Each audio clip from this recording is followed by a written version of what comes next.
Halo teman-teman semuanya, jadi hari ini aku bakal ngejelasin ke kalian teknik tentang vektor dan skala. Next. Nah, di sini ada daftar isi dari kelompok kami itu ada konsep dasar pertama, dua skala dan vektor, tiga hukum Newton dan empat hukum gravitasi.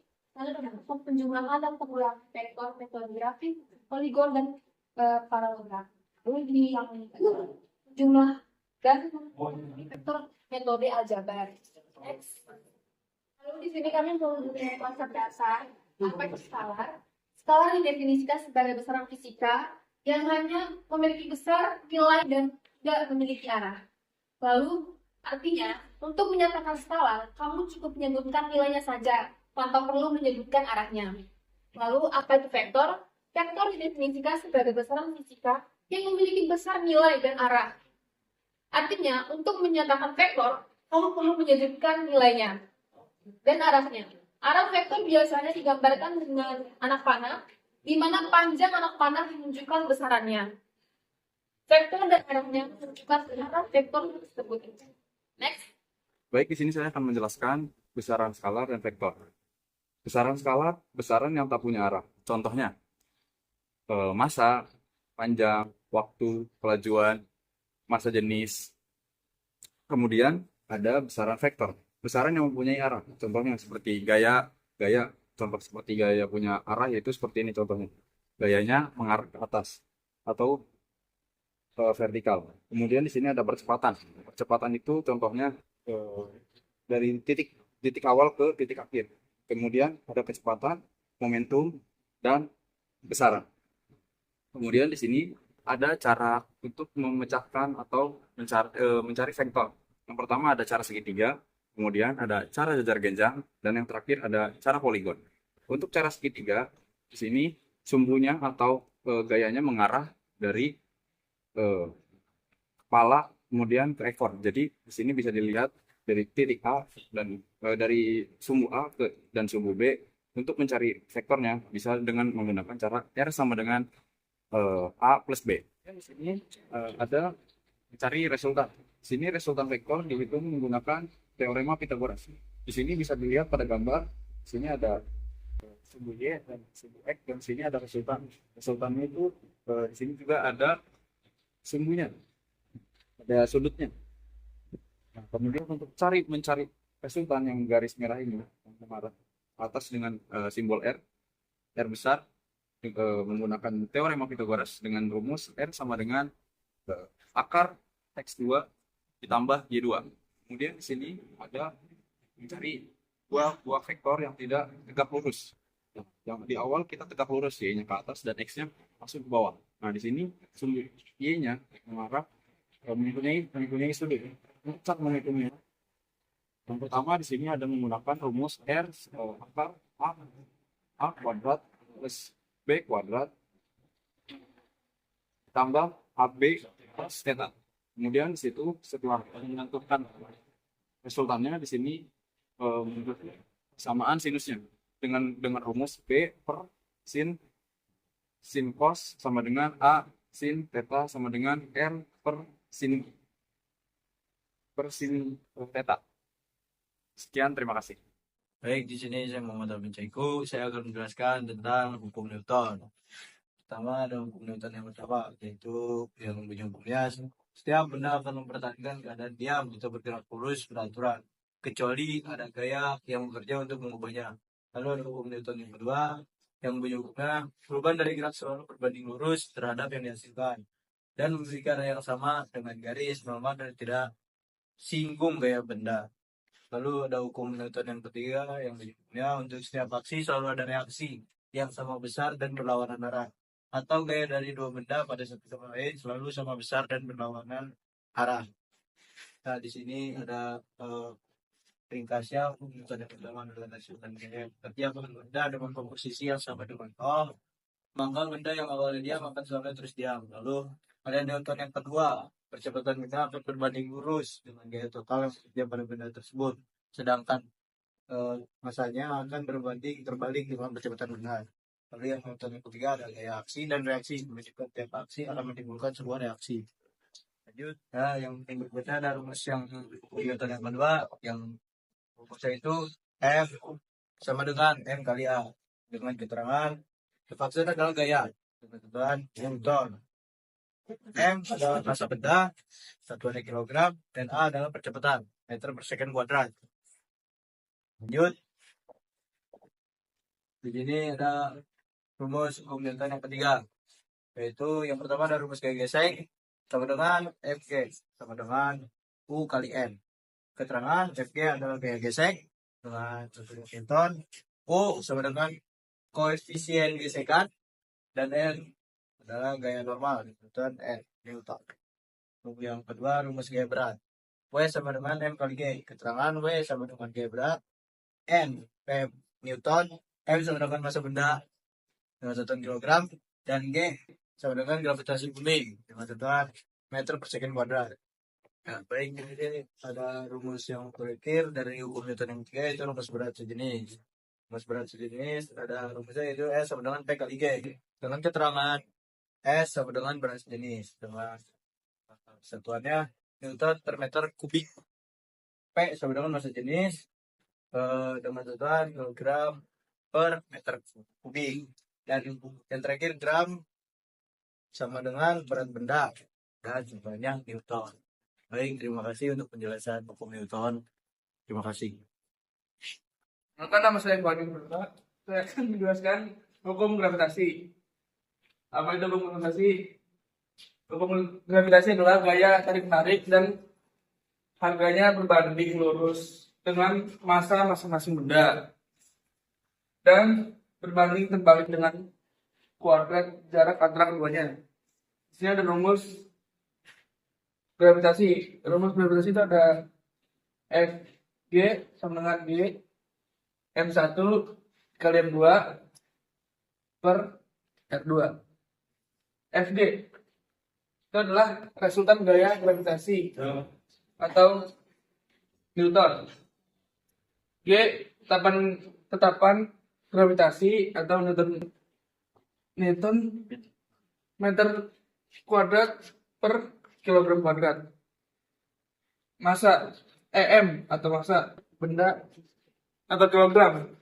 R sama dengan jarak kedua pusat benda atau meter. Ya, sekian. Terima kasih. Halo semuanya, selanjutnya di sini aku akan ngejelasin materi yaitu penjumlahan dan pengurangan vektor.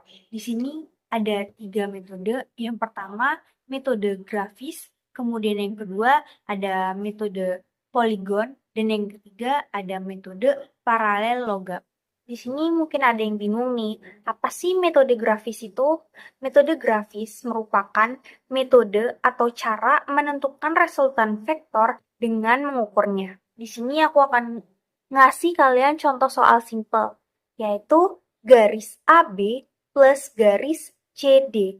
Nah, kalian bisa melihat ada kotak-kotak nih di sini. Nah, kalian bisa menghitungnya grafisnya itu, yaitu 3 ke atas dan 3 ke kanan untuk garis AB. Sedangkan untuk garis CD, 2 ke kanan dan 5 ke bawah. Setelah digabungkan akan menghasilkan garis resultan, yaitu garis AD. Kenapa sih kita akan ngambil ini, garis yang ini? Karena ini dari titik awal ke titik terakhir, makanya akan menghasilkan garis resultan tersebut. Selanjutnya di sini aku akan ngejelasin contoh soal untuk yang pengurangan. Di sini ada contoh soal yaitu min AB dan min CD. Kalian ngerasa aneh nggak sih kayak ada yang sama yang tadi? Ya betul, mereka tuh sama-sama garis AB. Apa sih bedanya? Mereka cuma membedakan yaitu arah panahnya. Min AB itu mengarah ke bawah kiri, sedangkan plus AB itu mengarah ke atas kanan. Mereka sama-sama memiliki 3 dimensi atas, 3 dimensi kanan. Sama halnya dengan min AB ini, tetapi dia mengarah ke bawah, yaitu dimensinya 3 ke kiri dan 3 ke bawah. Jadi dia tuh kayak kebalikannya gitu. Nah, sama halnya dengan garis CD, yang plus dan yang minus. Mereka Yang plus itu mengarah 2 ke kanan dan 5 ke bawah. Sedangkan yang untuk yang minus itu 2 ke arah kiri dan 5 ke arah atas. Nah, setelah digabungkan akan menghasilkan resultan titik min AD. Kenapa? Karena kita mengambil dari titik awal ke titik terakhir dan menghasilkan resultan min AD. Selanjutnya di sini aku akan ngejelasin ke metode selanjutnya, yaitu metode kedua. Apa itu? Yaitu metode poligon. Apa sih metode poligon? Metode poligon merupakan metode yang menjumlahkan vektor-vektor dengan cara menghubungkan dan menempatkan pangkal dari vektor kedua pada ujung vektor pertama. Kemudian dilanjutkan menempatkan pangkal dari vektor ketiga pada ujung vektor kedua. Dan seterusnya secara sejajar dan sama dengan vektor yang ditempatkan. Selanjutnya aku akan ngasih contoh soal pada metode poligon untuk yang penjumlahan, yaitu garis AB plus garis CD plus garis EF plus garis GH. Nah, di sini kalian bisa lihat jawabannya. Ketika garis AB itu mengarah ke kanan atas dengan dimensi 3 ke atas dan 3 ke kanan. Kemudian dilanjutkan dengan garis CD. Jadi dia harus setelah itu, jadi harus sejajar gitu, harus sama. Nah, jadi setelah garis AB yaitu garis CD memiliki dimensi 4 ke kanan dan 1 ke bawah. Jadi mereka harus ketika soalnya dimensinya segitu, jadi jawabannya juga harus berdimensi seperti itu. Kemudian selanjutnya yaitu garis DF. Selanjutnya di sini aku akan ngasih contoh soal, yaitu garis AB plus garis CD plus garis EF plus garis GH.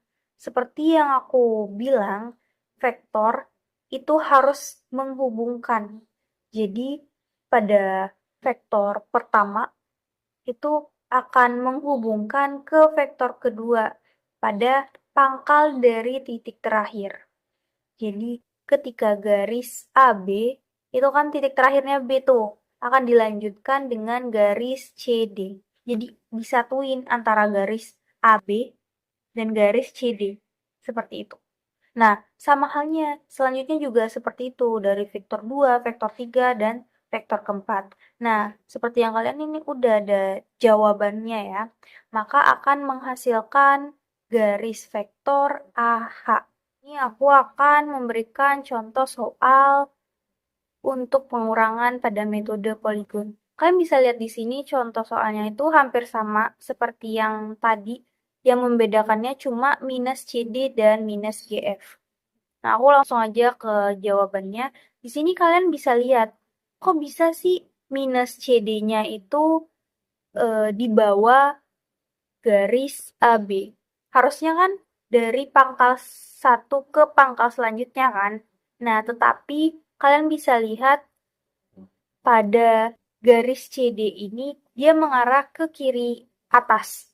Nah, kepalanya itu harus pada ujungnya itu harus bersatu ke ekornya. Jadi nggak boleh nih antara kepala sama kepala disatuin, nggak boleh.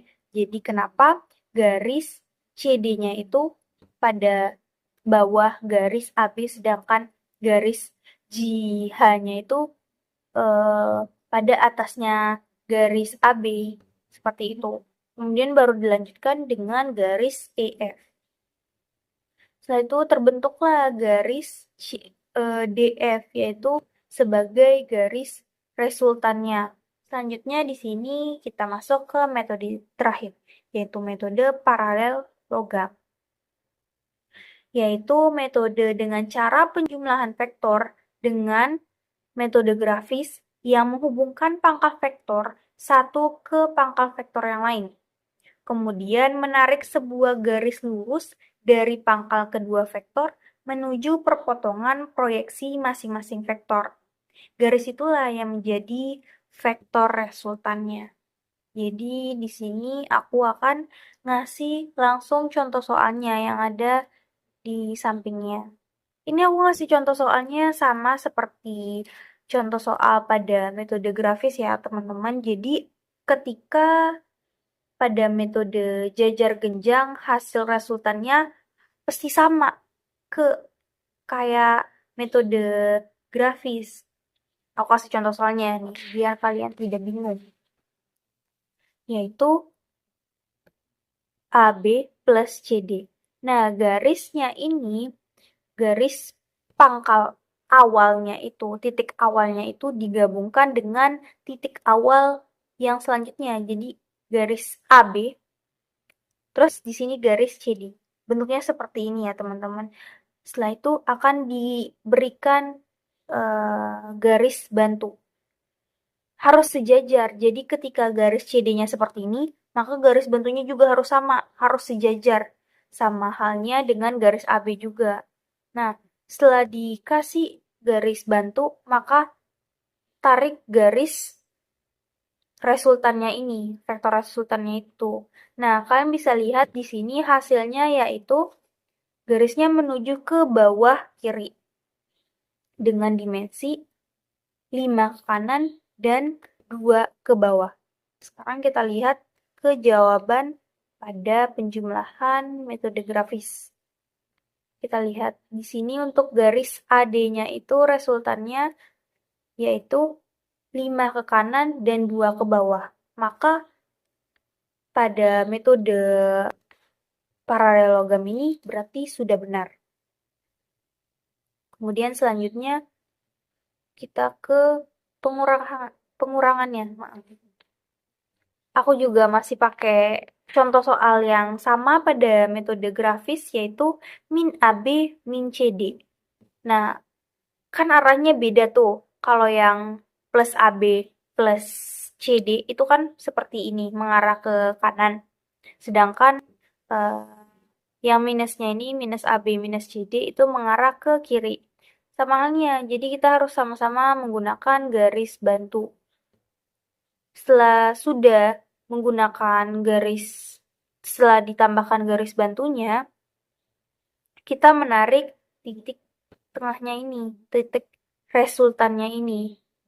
Nah, menghasilkan dimensi 5 ke kiri dan 2 ke atas. Kita lihat pada metode grafis apakah sama dengan hasil metode grafis yaitu 5 ke kiri dan 2 ke atas. Berarti kalian sudah benar ketika resultan metode grafis dan metode paralelogam itu sama. Kita akan masuk ke penjumlahan dan pengurangan vektor dengan metode aljabar. Yaitu di sini itu langsung yang pertama itu ada sifat-sifat penjumlahan vektor. Pertama itu ada komutatif, yaitu U plus B sama dengan B plus U. Yang B ada asosiatif, yaitu U plus B plus WU dikali PW. Lalu yang C terdapat unsur identitas atau unsur satuan, yaitu vektor 0 sehingga berlaku hubungan 0 plus PV dikali 0 kali V.